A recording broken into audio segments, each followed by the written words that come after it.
నమస్తే. తిరుమలను no fly zone గా ప్రకటించాలని కోరుతూ టీటీడీ చైర్మన్ బిఆర్ నాయుడు కేంద్రానికి లేఖ రాశారు. దీంతో తిరుమలపై విమానాలు తిరగకూడదా, నో ఫ్లై జోన్ ప్రకటన కోసం టీటీడీ ఎందుకు లేఖ రాసిందనే విషయం చర్చనీయాంశంగా మారింది. ఇంతకీ ఎలాంటి ప్రాంతాలను నో ఫ్లై జోన్లుగా ప్రకటిస్తారు? కేంద్రం నిబంధనలు ఏం చెబుతున్నాయి? శ్రీవారి ఆలయం కొలువైన తిరుమల ప్రాంతాన్ని నో ఫ్లై జోన్గా ప్రకటించాలి అని, ఆలయంపై విమాన సంచారం లేకుండా చూడాలి అని టీటీడీ చైర్మన్ బిఆర్ నాయుడు కేంద్రానికి లేఖ రాశారు. కేంద్ర పౌర విమానయాన శాఖ మంత్రి కింజారపు రామ్మోహన్ నాయుడును ఆయన ఈ మేరకు కోరారు. ఆగమ శాస్త్రం ప్రకారం ఆలయ పవిత్రతను కాపాడడం, దేవాలయ పరిసరాలలో పవిత్ర వాతావరణానికి అంతరాయం కలగకుండా చూడడంతో పాటు భక్తుల భద్రత, మనోభావాల దృష్ట్యా తమ వినతిని పరిగణనలోనికి తీసుకోవాలి అని లేఖలో కేంద్ర మంత్రికి విజ్ఞప్తి చేశారు. మార్చి 1న తమ అధికారిక ఎక్స్ హ్యాండిల్లో ఒక ఫోటోను అప్లోడ్ చేసిన టీటీడీ నో ఫ్లై జోన్ కోసం కేంద్ర మంత్రికి చైర్మన్ బిఆర్ నాయుడు లేఖ రాశారు అని తెలిపింది. కేంద్రం దీనిపై తక్షణం స్పందించాలి అని ఆ లేఖలో కోరారు అని చెప్పింది. ఆగమ శాస్త్రం ప్రకారం ఆలయ పవిత్రత కాపాడడం చాలా ముఖ్యమైన అంశం కాబట్టి ఆలయ సమీపంలో తక్కువ ఎత్తులో వచ్చిపోయే విమానాలు, హెలికాప్టర్ల శబ్దాల వల్ల ఆలయ పరిసరాలలో ఆధ్యాత్మికత దెబ్బతినే ప్రమాదం ఉంది అని లేఖలో టీటీడీ ఆందోళన వ్యక్తం చేసింది. తిరుమలలో డ్రోన్ల ద్వారా చిత్రీకరణను టీటీడీ ఇప్పటికే నిషేధించింది. గతంలో ఎన్నో సందర్భాలలో డ్రోన్లు స్వాధీనం చేసుకోవడమే కాక డ్రోన్లు ఎగురవేసిన వారిపై టీటీడీ చర్యలు తీసుకుంది. మార్చి 2న కేంద్ర విమానయాన శాఖ మంత్రి రామ్మోహన్ నాయుడు టీటీడీ లేఖపై స్పష్టత ఇచ్చారు.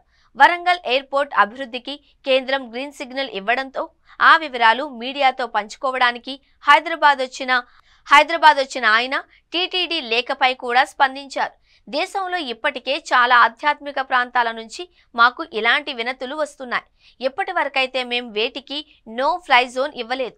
తిరుపతికి కూడా నో ఫ్లై జోన్ ఇవ్వడం కుదరదు. కాకపోతే తిరుమల గగనతలంపైకి విమానాలు రాకుండా ప్రత్యామ్నాయ మార్గాలలో వెళ్లేలా తిరుపతి విమానాశ్రయంలో ఎయిర్ ట్రాఫిక్ కంట్రోల్, నావిగేషన్ విభాగాలతో చర్చించి చర్యలు తీసుకుంటామన్నారు. తిరుమలలో నో ఫ్లై జోన్ కోసం కేంద్రానికి వినతులు పంపడం ఇది మొదటిసారి కాదు. 2016లో కూడా అప్పటి ఆంధ్రప్రదేశ్ ప్రభుత్వం తిరుమలను నో ఫ్లై జోన్గా ప్రకటించాలి అని కేంద్రానికి విజ్ఞప్తి చేస్తూ ఒక లేఖ రాసింది. అప్పుడు కూడా టీడీపీ నేత అశోక్ గజపతిరాజు విమానయాన శాఖ మంత్రిగా ఉన్నారు. తిరుమల గగనతలంపై ఎలాంటి ఆంక్షలు విధించినా దానివల్ల తిరుపతి ఎయిర్పోర్ట్లో విమానాల రాకపోకలు మరింత సంక్లిష్టంగా మారుతాయని కేంద్రం ఆ సమయంలో ఈ ప్రతిపాదనకు నో చెప్పింది. ఈ విషయంపై ఆ సమయంలో పౌర విమానయాన శాఖ సహాయ మంత్రిగా ఉన్న జయంత్ సిన్హా స్పందించారు. దేవాలయాలపైన ఎవరూ సంచరించకూడదు అని ఆగమ శాస్త్రం పేర్కొన్నట్టు వైఖానస పీఠం అధ్యక్షుడు గంజం ప్రభాకాచార్యులు చెప్పారు. తిరుమల ఆలయంపై విమానాలు ఎందుకు ఎగరకూడదో ఆయన వివరించారు. స్వయం వ్యక్త క్షేత్రం అనేది కోట్లాది మంది భక్తుల విశ్వాసాలకు సంబంధించిన అంశం. అలాంటి క్షేత్రం పైన విమానాలు, రాకెట్లు ఎగరడం సమర్థనీయం కాదు. భగవంతుడి కంటే ఎత్తులో నిర్మాణాలు ఉండకూడదు అని, ఆలయ ప్రాంతాన్ని ఉన్నతంగా భావించాలి అని ఆగమ శాస్త్రాలు చెబుతాయి.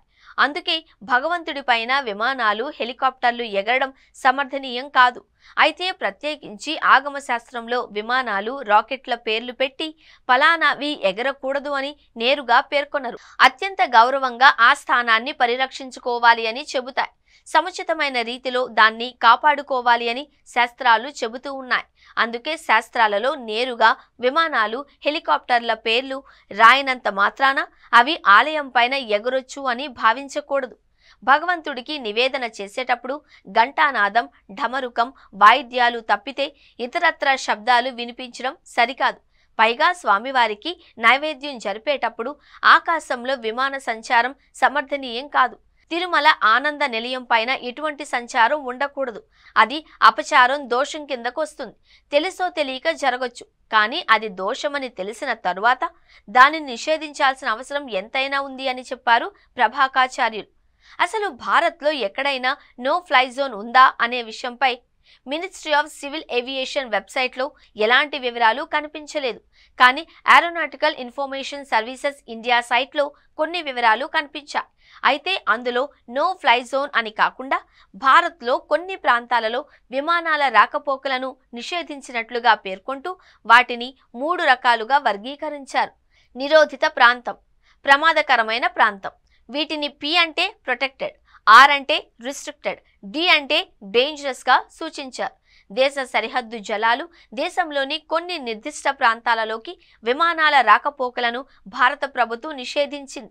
ఆయా ప్రాంతాలలోని సైనిక, వైమానిక, నౌకాదళ స్థావరాలు, ఆయిల్ రిఫైనరీలు, క్షిపణి పరీక్షా కేంద్రాలు, అంతరిక్ష ప్రయోగాలు, పరిశోధనలు జరిగే ప్రాంతాలు, అణుశుద్ధి కర్మాగారాలు వంటి దేశ భద్రతకు కీలకమైన ప్రాంతాలు, అభయారణ్యాల పైన విమానాల రాకపోకలను నిషేధించితే తప్ప ఎక్కడా నో ఫ్లై జోన్ అనే పదాన్ని ఉపయోగించలేదు.